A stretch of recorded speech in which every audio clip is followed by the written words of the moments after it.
Toppers का focus last day पर पढ़ाई पर नहीं होता है। एक टॉपर का एग्जैक्ट रूटीन क्या होना चाहिए? नीट जो है वो सिर्फ नॉलेज का एग्जाम नहीं है।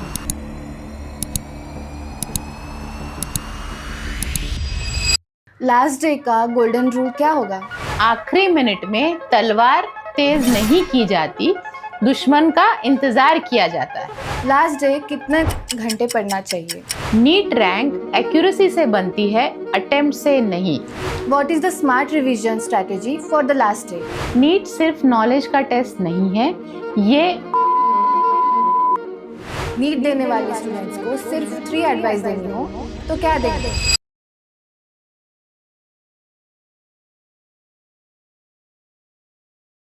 हेलो स्टूडेंट्स, कल नीट एग्ज़ाम है और इस वक्त इंडिया में लगभग 20 लाख स्टूडेंट्स एक ही चीज़ फील कर रहे हैं, स्ट्रेस। कुछ लोग पूरी रात पढ़ने वाले हैं, कुछ लोग रैंडम यूट्यूब वीडियोस देख रहे हैं, कुछ लोग लास्ट मोमेंट नोट्स रिवाइज कर रहे हैं और कुछ लोग बस पैनिक मोड में हैं। लेकिन इंटरेस्टिंग बात यह है कि नीट टॉपर्स इस लास्ट डे पर कुछ और ही करते हैं। वो ना 12 घंटे पढ़ते हैं, ना 1000 MCQ सॉल्व करते हैं, ना पूरी रात जगते हैं। तो सवाल ये है, अगर टॉपर्स भी लास्ट डे पर पढ़ाई नहीं करते तो वो क्या करते हैं? और सबसे इम्पॉर्टेंट, लास्ट 24 आवर्स में कौन सी गलती आपके 2 साल की प्रिपरेशन बर्बाद कर सकती है? आज इस बात का डिस्कशन हमको करना है। देखिए, नीट के एक दिन पहले जो सबसे बड़ा मिसकंसेप्शन होता है ना स्टूडेंट्स के दिमाग में, वो ये होता है कि आप भी जितना पढ़ सकते हैं उतना पढ़ लो, लेकिन रियलिटी इसके बिल्कुल अपोजिट होती है। लास्ट 24 आवर्स में नॉलेज आपकी बढ़ती नहीं है या वो बढ़ाने के लिए नहीं होता है, वो टाइम आपको अपना परफॉर्मेंस को स्टेबल करने के लिए होता है। आप सोचिए, अगर कोई स्टूडेंट 2 साल से प्रिपरेशन कर रहा है तो क्या एक दिन में उसकी रैंक सडनली बदल सकती है? नहीं, लेकिन एक दिन में उसकी मेंटल स्टेट ज़रूर ख़राब हो सकती है। और जब मेंटल स्टेट ख़राब होती है तो एग्ज़ाम हॉल में वो स्टूडेंट वो क्वेश्चन भी गलत कर आता है जो उसने प्रैक्टिस में 50 बार किया होता है। इसीलिए टॉपर्स का फोकस लास्ट डे पर पढ़ाई पर नहीं होता है, उनका फोकस होता है क्लैरिटी, कॉन्फिडेंस और कामनेस पर।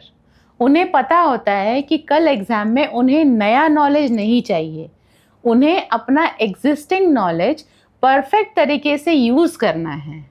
और इसीलिए अगर आप किसी रियल टॉपर का रूटीन देखेंगे तो वो लास्ट डे पर पैनिक स्टडी नहीं करता, वो माइंड को स्टेबल रखता है। क्योंकि नीट जो है वो सिर्फ नॉलेज का एग्ज़ाम नहीं है, ये प्रेशर के अंदर परफॉर्म करने का एग्ज़ाम है। मैम, सबसे पहला सवाल, नीट के एक दिन पहले स्टूडेंट्स क्या सोचते हैं? आज जितना पढ़ सकते हो पढ़ लो, कल एग्ज़ाम है। क्या ये अप्रोच सही है? बिल्कुल गलत। सच ये है कि लास्ट डे पढ़ाई का नहीं, परफॉर्मेंस का दिन होता है, और परफॉर्मेंस के लिए सबसे इम्पॉर्टेंट चीज़ है आपका मेंटल स्टेट। अगर माइंड काम है तो आप वही क्वेश्चंस भी सॉल्व कर लोगे जो प्रैक्टिस में गलत होते थे। लेकिन अगर माइंड पैनिक मोड में है तो इजी क्वेश्चन भी आपका गलत हो जाता है। मैम, सीधा सवाल, कल नीट है, एक टॉपर का एग्जैक्ट रूटीन क्या होना चाहिए? सिंपल रूटीन होता है और ये सीक्रेट नहीं है। टॉपर्स अपना डे डिस्टर्ब नहीं करते हैं, उनका शेड्यूल कुछ ऐसा होता है, मॉर्निंग में एक लाइट सा रिवीजन, आफ्टरनून में रेस्ट, इवनिंग में वॉक करना है और नाइट में आके प्रॉपर स्लीप लेना है। मैम, आपने इतने सारे स्टूडेंट्स को गाइड किए हैं, लास्ट डे पर यूजुअली कौन कौन से टाइप्स के स्टूडेंट्स मिलते हैं? स्टूडेंट को हम लोग 3 कैटेगरी में डिवाइड करते हैं। सबसे पहला टाइप वो होते हैं जिसको हम बोलेंगे द पैनिक रीडर। ये वो स्टूडेंट्स होते हैं जो पूरी बुक रिवाइज करने की कोशिश करते हैं लास्ट डे पे, लेकिन इसका रिजल्ट क्या होगा? More confusion, more of self doubt and anxiety. Second type के जो स्टूडेंट्स होते हैं उनको हम कहेंगे द यूट्यूब हॉपर्स। ये वो स्टूडेंट होते हैं जो सारा दिन यूट्यूब पर सर्च करता है, नीट का लास्ट डे का स्ट्रेटजी क्या होना चाहिए, मोस्ट एक्सपेक्टेड क्वेश्चंस क्या है, नीट पेपर लीक, और इन सब का रिजल्ट भी क्या होगा, कंफ्यूजन और ज़्यादा पैनिक।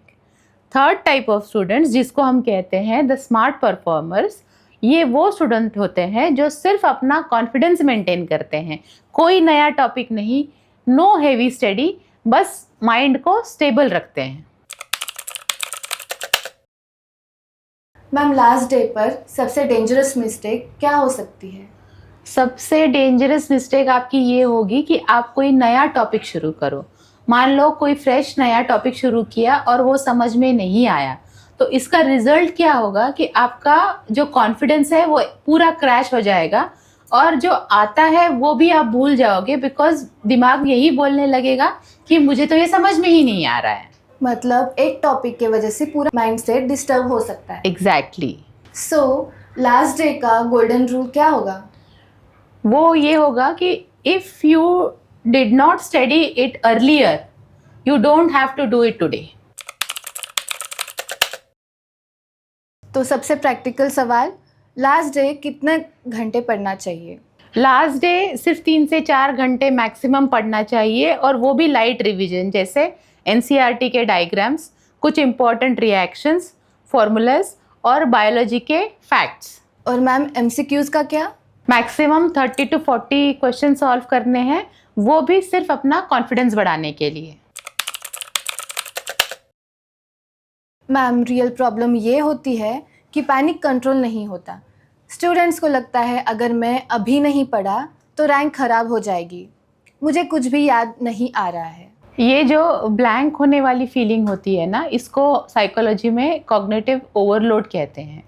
आपके दिमाग में पिछले 2 साल से डेटा फीड हो रहा है, अब जब कल एग्ज़ाम है तो ब्रेन उस सारा जो डेटा आपके ऑलरेडी दिमाग में है उसको इंडेक्स कर रहा होता है, वो ब्लैंक नहीं है, वो बस टेम्परेरीली आपसे कह रहा है कि मुझे और नया डेटा मत दो, मुझे एग्जिस्टिंग डेटा को प्रोसेस करने दो।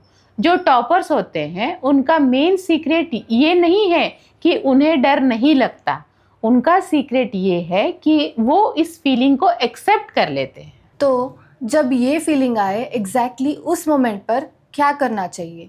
क्योंकि रिफ्लेक्स एक्शन तो यही होती है कि जल्दी से बुक खोलकर एक फॉर्मूला चेक कर लो। वही एक्चुअली स्टूडेंट की सबसे बड़ी गलती होती है। अगर आपने बुक निकाल के चेक किया और बाय चांस वो फॉर्मूला याद नहीं आया या गलत याद आया, तो आपका जो कॉन्फिडेंस वो उस वक्त तक 100 है, वो ढाप से 0 पर आ जाएगा। एक दिन पहले आपका काम पढ़ाई नहीं है, आपका काम है अपने कॉन्फिडेंस को बचा के रखना। मैं अपने हर स्टूडेंट को एक छोटी सी एक्सरसाइज बताती हूँ, इसको हम बोलेंगे द 3 स्टेप ग्राउंडिंग टेक्निक। जब भी पैनिक हिट करे, सबसे पहले चीज़ आपको क्या करनी है, किताब बंद कर देनी है और अपने उस जगह से उठ जाना है। सेकेंड थिंग इज, रूम से बाहर जाओ और ठंडा पानी पियो। तीसरी बात आपको क्या करनी है, खुद को ज़ोर से कहो कि मैं अकेला या अकेली नहीं हूँ जिसे ये डर लग रहा है, और मेरी तैयारी कल एग्ज़ाम हॉल में अपने आप क्लिक करेगी। Trust your muscle memory. जब 4 ऑप्शन सामने आएंगे, आपका सबकॉन्शियस माइंड अपने आप सही आंसर पर पॉइंट कर देगा। मैम, अक्सर बच्चे पूछते हैं कि 24 आवर्स बचे हैं, क्या मैं पूरी एनसीईआरटी एक बार में ही पलट लूँ? ये सुनने में तो इम्पॉसिबल लगता है, पर डर इतना होता है कि बच्चा हर पेज को टच करना चाहता है। What is the smart revision strategy for the last day? देखिए, यहाँ पर रिवीजन का मतलब पढ़ाई नहीं है, पढ़ाई ख़त्म हो चुकी है। Today is about visual memory refresh. Biology में क्या करना है, सिर्फ वो डायग्राम्स देखो जिनके लेबल्स भूलते हो, मतलब आप प्रैक्टिस में भी अगर भूलते होंगे तो वो एक बार देख लो, या वो टेबल्स लाइक किंगडम या जो कंफ्यूजिंग है। फिजिक्स अगर आप सोचो तो डोंट सॉल्व सिंगल न्यूमेरिकल, सिर्फ फॉर्मूला बुक उठाओ और अपनी आंखें बंद करके विजुलाइज करो। अगर ये सवाल आया तो क्या मुझे फॉर्मूला क्लिक कर रहा है, अगर हम लोग केमिस्ट्री की बात करेंगे तो उसमें क्या करना है, पीरियोडिक टेबल्स के ट्रेंड्स और ऑर्गेनिक में नेम्ड रिएक्शंस की शीट, सिर्फ इतना आपको गो थ्रू करना है। अगर आप पेज बाय पेज पढ़ने बैठे तो 2 घंटे में ही आप थक जाओगे और पैनिक होगा। अब तो और 500 पेजेस बचे हैं। पर मैम, अगर कोई स्पेसिफिक टॉपिक याद नहीं आ रहा, for example someone forgets the efficiency of Carnot engine formula, should they open the book or ignore it? Open the book, look at it for 10 seconds, close it and say, okay, I got it. Move on. Don't linger on there. इस वक्त आपका brain एक search engine की तरह काम कर रहा है। आपको सिर्फ कीवर्ड्स रिफ्रेश करने हैं, पूरा ऐसे नहीं। एक और बहुत बड़ी प्रॉब्लम है स्लीप। आखिरी रात नींद आती ही नहीं है और बच्चे इस बात से पैनिक करते हैं कि अगर मैं 8 घंटे नहीं सोया तो कल पेपर में फोकस कैसे करूँगा या करूँगी। इसका क्या सोल्यूशन है मैम? ये सबसे बड़ा मिथ है जिसे हम लोग आज बस्ट करेंगे। देखो, कल तुम्हारी बॉडी में इतना एड्रेनलिन पंप हो रहा होगा कि अगर तुम सिर्फ 3-4 घंटे भी सोए हो तो भी तुम्हारा दिमाग हाइपर एक्टिव ही रहेगा। नींद ना आना ये एक नेचुरल फिजियोलॉजिकल रीज़न है एंग्जाइटी का। बेड पर जाओ, लाइट्स ऑफ करो, फ़ोन को 2 कमरे दूर रखो। अगर नींद ना आए तो मत आने दो, बस आंखें बंद करके अपनी बॉडी को रेस्ट दो। फिजिकली रिलैक्स होना ज़्यादा ज़रूरी है। फ़ोन स्क्रीन मत देखना, वरना ब्लू लाइट जो है आपके मेलाटोनिन को सप्रेस कर देगी और एंग्जाइटी को और बढ़ा देगी। और कल सुबह जब वो सेंटर पर खड़े होते हैं, वहाँ का माहौल बहुत इंटिमिडेटिंग होता है। कुछ बच्चे वहाँ भी नोट्स रट रहे होते हैं।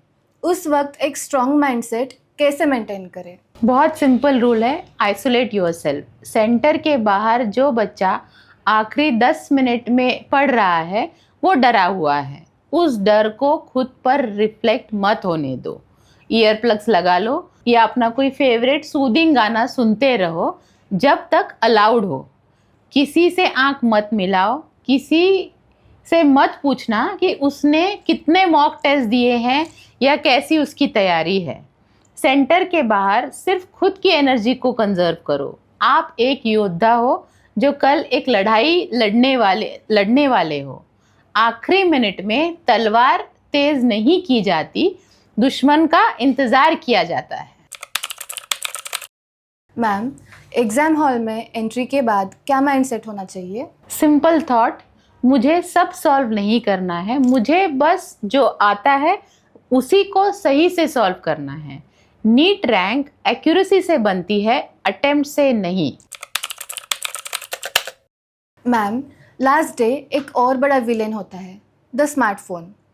व्हाट्सएप ग्रुप्स पे लीक पेपर्स के रूमर्स आते हैं या कोई दोस्त मैसेज करता है, भाई तूने वो आउट ऑफ एनसीईआरटी वाला टॉपिक देखा क्या? इन डिस्ट्रैक्शंस को 2 घंटे के लिए कैसे ब्लॉक करें? मैं तो कहती हूँ लास्ट डे पर फ़ोन अपने पेरेंट्स को हैंड ओवर कर दो। Digital detox is mandatory.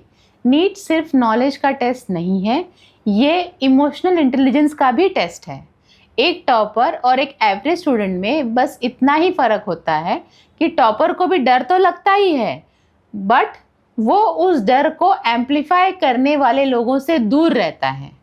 और एक चीज़ मैं पेरेंट्स से भी बोलना चाहूँगी, एक हम्बल रिक्वेस्ट है, आज अपने बच्चे से रैंक की बात मत कीजिए। आज उन्हें ये फील कराइए कि कल जो भी रिज़ल्ट हो आप उनके साथ हैं।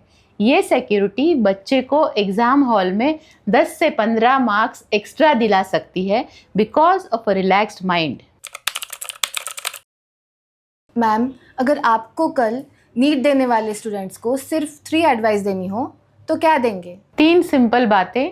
नो न्यू टॉपिक्स, रेस्ट आपको सही से करना है और आपका प्रिपरेशन को ट्रस्ट करना है। अगर आपने 2 साल मेहनत की है तो एक दिन डिसाइड नहीं करेगा कि आपका रैंक अच्छा होगा या बुरा। आपका ट्रस्ट कीजिए उस मेहनत पे जो आपने की है अभी तक। कल जब आप एग्ज़ाम हॉल में बैठोगे, याद रखना आप अकेला फील कर सकते हो, लेकिन इस वक्त पूरा इंडिया वही फील कर रहा है।